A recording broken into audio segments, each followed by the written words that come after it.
فلسطین یہ صرف آج کا مسئلہ نہیں بلکہ پچھلے 3000 سال سے اس سٹی کو قبضہ کرنے کی لڑائی چل رہی ہے۔ آج سے 3300 سال پہلے اللہ نے موسیٰ علیہ السلام کو حکم دیا کہ بنی اسرائیل یہودی کو ایجپٹ میں فرعون کی غلامی سے نکال کر آزاد کر دو، اور پھر بہت مشکل سے فرعون نے آخر بنی اسرائیل کو آزاد کر دیا، جس کے بعد موسیٰ علیہ السلام بنی اسرائیل کو لے کر فلسطین کے پاس آئے اور کہا کہ اس سٹی پر حملہ کرو، لیکن بنی اسرائیل نے کہا کہ آپ اور آپ کا رب جا کر لڑیں، ہم یہ لڑائی نہیں کرنے والے، جس کی وجہ سے اللہ نے 40 سال تک انہیں اس ڈیزرٹ میں رہنے کی سزا دی، جدھر موسیٰ علیہ السلام پر آسمانی کتاب تورات نازل ہوئی۔ اور اس تورات کے پہلے chapter the book of Genesis میں کلیئرلی لکھا ہے، صاف صاف لکھا ہے کہ یہ علاقہ فلسطین اللہ نے صرف اور صرف ابراہیم علیہ السلام کی اولاد کے لیے رکھا ہے، جس کی وجہ سے آج تک یہ جتنی لڑائیاں چل رہی ہیں یہ اس لیے ہے کیونکہ یہودی یہ کلیم کرتے ہیں کہ تورات کی اس آیت کے مطابق جروسلم اور فلسطین پر صرف اور صرف بنی اسرائیل کا حق ہے، کیونکہ بنی اسرائیل ابراہیم علیہ السلام کی اولاد اسحاق علیہ السلام کی اولاد میں سے ہے، اینڈ اٹ میک سینس، تب تو ان کو ملنا چاہیے۔ لیکن تورات میں لکھا ہے کہ یہ علاقہ ابراہیم علیہ السلام کی اولاد کے لیے، صرف اسحاق علیہ السلام کی اولاد کے لیے نہیں۔ ابراہیم علیہ السلام کے ایک نہیں بلکہ 2 بیٹے تھے، اسحاق اور اسماعیل۔ اسحاق علیہ السلام was the father of بنی اسرائیل، بٹ اسماعیل علیہ السلام کو عربوں کا فادر سمجھا جاتا ہے، اور یہ بات صرف ہم نہیں، ایون یہودی بھی اس بات کو مانتے ہیں۔ تو انہی کی کتاب تورات کے مطابق فلسطین پر صرف اسحاق علیہ السلام کی اولاد کا حق نہیں ہے بلکہ اسماعیل علیہ السلام کی اولاد عربوں کا بھی حق ہے۔ موسیٰ علیہ السلام کے ساتھ 40 سال ڈیزرٹ میں رہنے کے بعد آخر بنی اسرائیل نے یوشع جاشوا کی لیڈرشپ میں فلسطین کو فتح کر لیا، لیکن کچھ ہی عرصے بعد یہ سٹی ان کے ہاتھ سے دوبارہ نکل گئی، اور پھر اگلے 300 سال تک بنی اسرائیل اس سٹی کو دوبارہ حاصل نہیں کر سکے۔ لیکن 300 سال بعد بنی اسرائیل نے داؤد علیہ السلام کی لیڈرشپ میں اس سٹی جروسلم کو دوبارہ فتح کر لیا، اور ان کے بیٹے سلیمان علیہ السلام نے یہاں پہلی دفعہ اللہ کی عبادت کے لیے ایک مسجد، ایک ٹیمپل بنایا۔ سلیمان علیہ السلام کے بعد یہودیوں نے فلسطین اور جروسلم پر 400 سال تک حکومت کی، لیکن 400 سال بعد بیبلون عراق میں ایک بہت ہی طاقتور امپائر بن چکی تھی، جس کے بادشاہ بخت نصر نے اپنی امپائر کو بڑھانے کے لیے فلسطین پر حملہ کر دیا اور جروسلم کو تباہ و برباد کر دیا، اور اس کے اندر ہزاروں یہودیوں کو شہید بھی کیا، اور اس ٹیمپل کو بھی تباہ کر دیا جو سلیمان علیہ السلام نے بنایا تھا۔ اور جتنے یہودی زندہ بچ گئے تھے ان ساروں کو غلام بنا کر اپنے کیپٹل بیبلون عراق لے گیا، اور 70 سال تک یہودی عراقیوں کی غلامی کرتے رہے۔ لیکن 70 سال بعد عراق پر ایران کے ایک بہت ہی نیک بادشاہ سائرس دا گریٹ نے حملہ کر دیا، جسے ہم ذوالقرنین کے نام سے جانتے ہیں۔ سائرس دا گریٹ نے عراق کی اس حکومت کو فتح کر لیا، اور یہاں جتنے بھی یہودی تھے ان ساروں کو واپس فلسطین بھیجا، اور انہیں فنڈز بھی دیے کہ واپس جا کر سلیمان علیہ السلام کے ٹیمپل کو دوبارہ بنا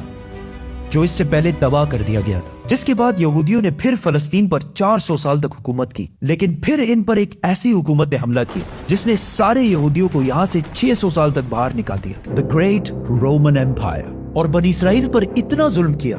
جو اس سے پہلے کسی نے بھی نہیں کیا۔ یہودیوں نے رومن امپائر سے لڑنے کی بھی کوشش کی، لیکن رومن امپائر نے ہزاروں یہودیوں کو قتل کیا، اور حالات اتنے خراب ہوئے کہ یہودی رومن امپائر سے چھپ کر غاروں میں رہنے لگے، اور رومن امپائر نے بیت المقدس، جسے پہلے سلیمان علیہ السلام اور پھر ذوالقرنین نے بنایا تھا، دوبارہ تباہ و برباد کر دیا، اور اس کے بعد یہ ٹیمپل آج تک دوبارہ نہیں بن سکا۔ رومن امپائر نے فلسطین اور جروسلم پر 600 سال تک حکومت کی، لیکن 600 سال بعد رومن امپائر نے ایک ایسی غلطی کی جو اسے کبھی نہیں کرنی چاہیے تھی۔ انہوں نے عرب میں بہت ہی تیزی سے پھیلتے ہوئے نئے ریلیجن اسلام پر حملہ کرنے کی کوشش کی، لیکن اسلامک ریلیجن اور خلافت اتنی تیزی سے پھیلتی گئی کہ کچھ ہی سالوں میں رومن اور پرشین امپائر دونوں کو فتح کر لی، جس کے بعد حضرت عمر دنیا کے سب سے طاقتور بادشاہ بن گئے، جن کی حکومت الیگزینڈر دی گریٹ کی امپائر سے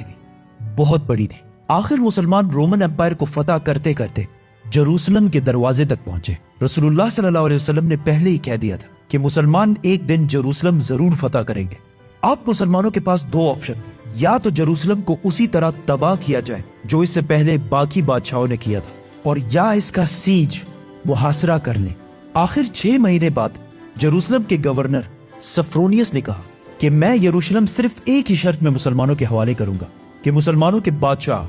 عمر خود آ کر مجھ سے ملے۔ تو خالد بن ولید رضی اللہ تعالیٰ عنہ نے سوچا کہ اب مسلمانوں کے امیر المومنین کو کیوں ڈسٹرب کیا جائے، تو وہ خود عمر بن کر سفرونیس سے ملنے گئے، کیونکہ خالد بن ولید رضی اللہ تعالیٰ عنہ کی اپیرنس بالکل حضرت عمر سے ملتی جلتی تھی اور دونوں کی ہائٹ بھی بالکل سیم تھی، آلموسٹ 7 فٹ۔ لیکن وہاں ایک شخص حضرت عمر سے پہلے ہی مل چکا تھا، تو انہوں نے کہا کہ یہ حضرت عمر نہیں ہو سکتے، تو مجبوراً خالد بن ولید رضی اللہ تعالیٰ عنہ کو حضرت عمر، اس وقت دنیا کے سب سے طاقتور بادشاہ، کو جروسلم بلانا پڑا۔ سفرونیس فل لگژری گولڈ اور سلور پہن کر بالکل تیار ہو گیا، کیونکہ اتنے بڑے بادشاہ ان سے ملنے آ رہے تھے۔ لیکن سفرونیس اور پورا جروسلم یہ دیکھ کر حیران ہو گیا کہ بادشاہ کا غلام اونٹ پر بیٹھا ہوا ہے اور بادشاہ خود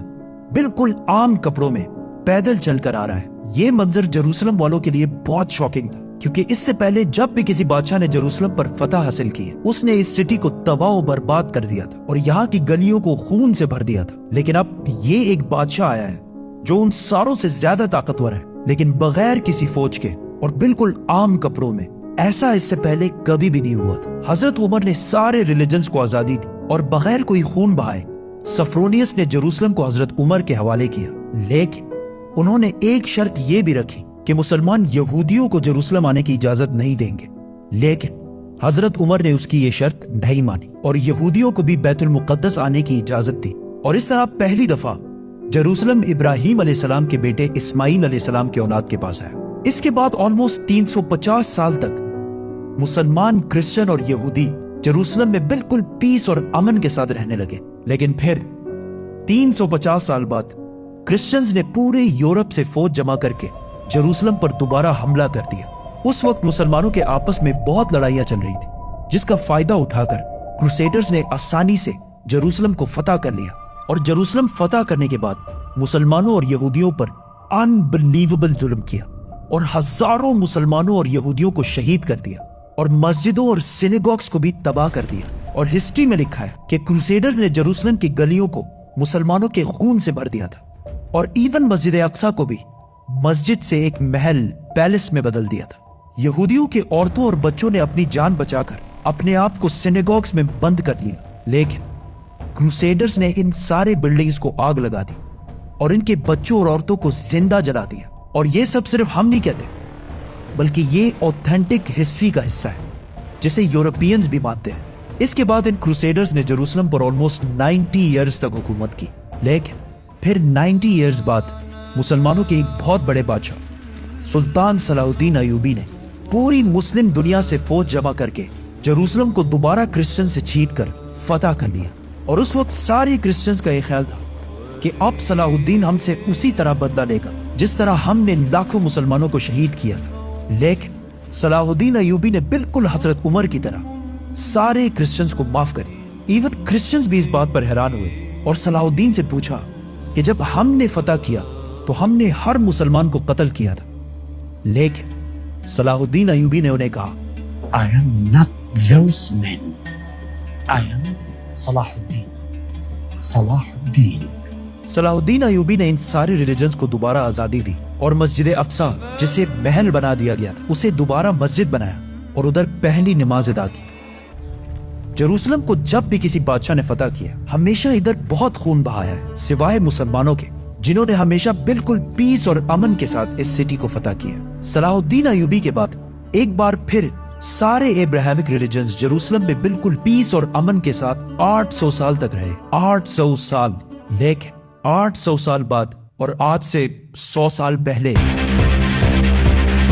جب جروسلم پر آٹومن ایمپائر کی حکومت تھی تو ورلڈ وار 1 کے بعد عربوں نے برٹش کے ساتھ مل کر عثمانیہ خلافت کو ہمیشہ کے لیے ختم کر دیا کہ ہم عربوں پر یہ ٹرکش لوگ آ کے کیوں حکومت کر رہے ہیں۔ تو اس نیشنلزم کی وجہ سے فلسطین بھی مسلمانوں کے ہاتھ سے نکل گیا۔ لیکن تھوڑے ہی عرصے پہلے برٹش اور یہودیوں کی آپس میں ڈیل ہو چکی تھی کہ اگر برٹش کو یہ علاقے ملے تو وہ ادھر ایک یہودی سٹیٹ بنائے گے۔ اور یہ معاہدہ ہوا کیوں تھا؟ کیونکہ اس سے پہلے یہودی یورپ کے ہر field, business, science, medical, banking, ہر چیز میں بہت سٹرونگ ہو چکے تھے، جس کی وجہ سے یہودی یورپ کے سب سے طاقتور اور رچ کمیونٹی بن گئے۔ تو ان کی سپورٹ حاصل کرنا برٹش کے لیے سب سے ضروری تھا، اور پچھلے 1800 سال سے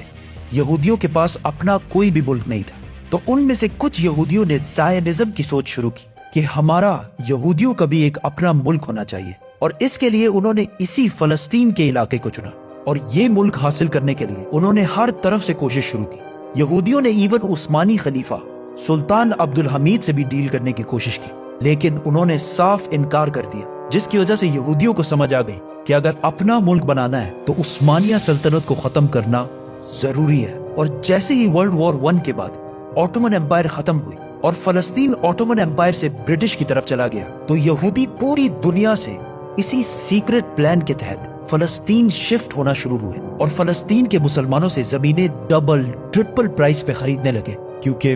پیسہ تو ان کے پاس بہت تھا۔ برٹش امپائر نے بھی بیلفور ڈیکلریشن میں یہودیوں کے ایک الگ سٹیٹ ہونے کو سپورٹ کیا تاکہ ورلڈ وارز میں یہودیوں کا سپورٹ اور پیسے دونوں حاصل کر سکیں۔ اور اسپیشلی ورلڈ وار 2 کے بعد یورپ میں ہٹلر کے یہودیوں پر ظلم کے بعد یہودی اور بھی زیادہ پوری دنیا سے فلسطین میں جمع ہونے لگے اور فلسطین میں آہستہ آہستہ لڑائیاں بڑھنے لگی، جس کی وجہ سے UN نے ایک فیصلہ سنایا کہ فلسطین کو 3 حصوں میں ڈیوائیڈ کیا جائے گا، ایک حصہ فلسطین، دوسرا اسرائیل اور تیسرا جیروسلم، جو ان دونوں میں سے کسی کا بھی نہیں ہوگا، بلکہ یہاں UN کی حکومت ہوگی اور اس میں سب ریلیجنز کو آزادی ہوگی، جس پر عرب ممالک نے اس فیصلے کی سخت مخالفت کی اور اسرائیل کے آزاد ہونے کے صرف 1 دن بعد اسرائیل پر ہر طرف سے حملہ کر دیا۔ ایجپٹ، جارڈن، سیریا، تینوں کی فوجیں ایک ساتھ اسرائیل میں داخل ہوئی، لیکن بہت ہی بے شرمی سے عرب ممالک یہ جنگ ہار گئے اور ایک ایسے ملک سے ہارے جو ان سے سائز میں بہت چھوٹا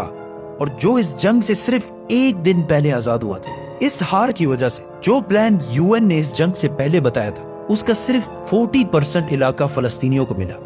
اور 60% علاقہ اسرائیل نے فتح کر لیا، اور ایون جیروسلم کی آدھی سٹی کو بھی فتح کر لیا۔ اسرائیل اکیلے یہ جنگ نہیں لڑ رہا تھا، بلکہ اس کے ساتھ پوری دنیا کا سپورٹ بھی تھا۔ ایون رشیا اور US دونوں کا سپورٹ اسرائیل کے ساتھ تھا۔ اسرائیل نے یہ علاقے فتح کر کے ٹائم بالکل بھی ضائع نہیں کیا اور 7 لاکھ عربوں کو فلسطین سے باہر نکال دیا۔ 7 لاکھ، جس کی وجہ سے فلسطین میں آہستہ آہستہ یہودی زیادہ اور عربی کم ہونے لگے۔ اس جیت کے بعد اسرائیل بہت سٹرونگ بن گیا اور پوری دنیا سے اور بھی زیادہ یہودی اسرائیل میں جمع ہونے لگے۔ اس کے بعد یہودیوں نے اپنے آپ کو عرب کے بالکل سینٹر میں ایک بہت ہی مضبوط حکومت بنا لی تھی، لیکن پھر بھی یہ 2 علاقے ویسٹ بینک اور گازا اسرائیل کے کنٹرول میں نہیں تھے۔ لیکن آج سے آلموسٹ 60 سال پہلے 1967 میں کچھ مس انڈرسٹینڈنگز کی وجہ سے یہاں جنگ ایک بار پھر شروع ہو گئی اور ایک بار پھر ایجپٹ، جارڈن، سیریا ورسس یہ چھوٹا سا اسرائیل۔ لیکن صرف 6 دنوں میں اسرائیل نے ان تینوں ملکوں کو ہرا دیا اور صرف 6 دنوں میں اسرائیل نے اپنا سائز 3 گنا بڑھا لیا۔ عرب ممالک دوبارہ اپنے سے ایک بہت ہی چھوٹے ملک سے بہت ہی بری طرح ہار گئے۔ یہ ایسا ہے کہ آج خبیب حزب اللہ سے ہار جائے، اور وہ بھی 2 مرتبہ۔ عرب ممالک کے 2 دفعہ اسرائیل سے ہارنے کے بعد ان کی عوام اپنے نیشنلسٹ حکمرانوں کے خلاف ہو گئے اور نیشنلزم، قومیت کو چھوڑ کر ایک نئی سوچ کی طرف بڑھنے لگی۔ دا مسلم بردرہڈ، اخوان المسلمون، جو مصر کے ایک سکول ٹیچر حسن البنا نے بنائی تھی اور جو ایک پاکستانی اسکالر مولانا مودودی کے خیالات سے انسپائرڈ ہے۔ اس سے پہلے اخوان المسلمون کا عرب میں صرف مذاق اڑتا تھا، لیکن اس ہار کے بعد اخوان المسلمون نے عرب عوام سے کہا کہ یہ جنگیں عرب کے مسلمان نہیں بلکہ یہ نیشنلسٹ ہارے ہیں جو صرف نام کے مسلمان ہیں اور ان کا کوئی، جس کے بعد عرب کی عوام اس نئے سوچ مسلم بردرہڈ کی طرف آنے لگی۔ حماس بھی اسی اخوان المسلمون سے انسپائرڈ ایک گروپ ہے، لیکن اخوان المسلمون وائلنس کے خلاف۔ اس جیت کے بعد اسرائیل نے ویسٹ بینک، گازا اور جیروسلم سب پر قبضہ کر لیا اور آج تک یہ سارے علاقے اسرائیل سے دوبارہ کوئی بھی نہیں چھین سکا۔